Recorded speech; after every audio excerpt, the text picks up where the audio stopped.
ان شاء الله غنديروا واحد الكيكه سحريه اللي كتجي بطبقات. غنحتاجوا 4 ديال البيضات. هنايا انا قسمتهم، عندي 4 ديال الملح، وعندي هنايا 4 ديال البياض البيض. عندي كاس وربع ديال سنيده، واحد الفاني، 125 غرام ديال الزبده مذوبه، كاس ما عامرش ديال الدقيق، قبيصه ديال الملح، ونص لتر ديال الحليب. نبداو ان شاء الله. انا غنطرب الصفار ديال البيض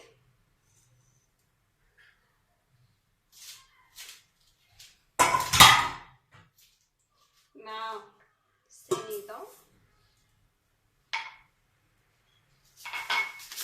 والفاني.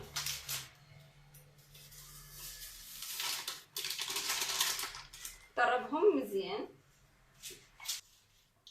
من بعد ما خلطنا الصفر ديال البيض مع السكر والفاني، غنضيف ليه دابا الزبده طريبه تكون ما سخوناش بزاف ونطربها. من بعد ما خلطنا معهم الزبده دايبه، غنضيف دابا الدقيق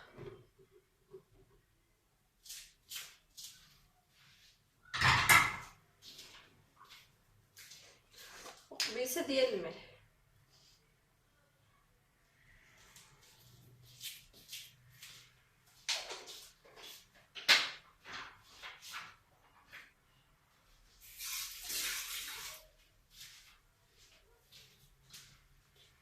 صافي ونخلطهم مزيان. دابا غنضيفو الحليب ديالنا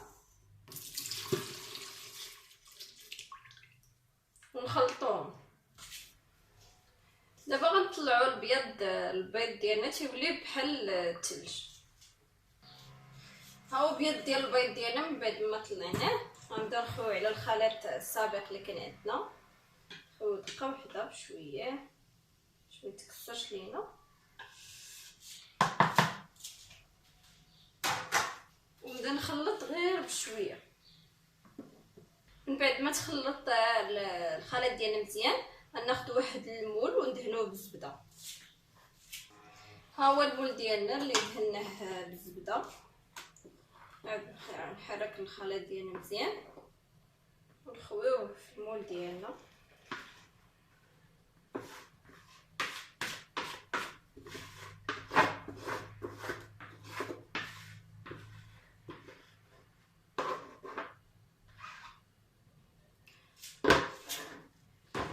صافي وندخلوه الفران يكون سخون من قبل، كون ديجا سخناه، وندخلوها الطيب.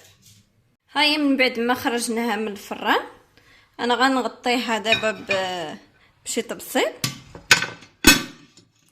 صافي، وندخلها للثلاجه واحد 2 ديال المكانه. هاهي الكيكه ديالنا من بعد ما وجدات، فهي كتجي رائعه ولذيذه. كيف ما كتلاحظوا معنا يا كيكه سحريه، يعني كتقسم ل3 ديال الطبقات. عندنا هنايا لتحت كاع كاين واحد الكاسترد، عاد هو بحال شكل ديال الفلون شويه قاصح. هنايا عندنا كريم، وعاد كيكه من الفوق اللي هي رائعه ومفشفشه بنينه.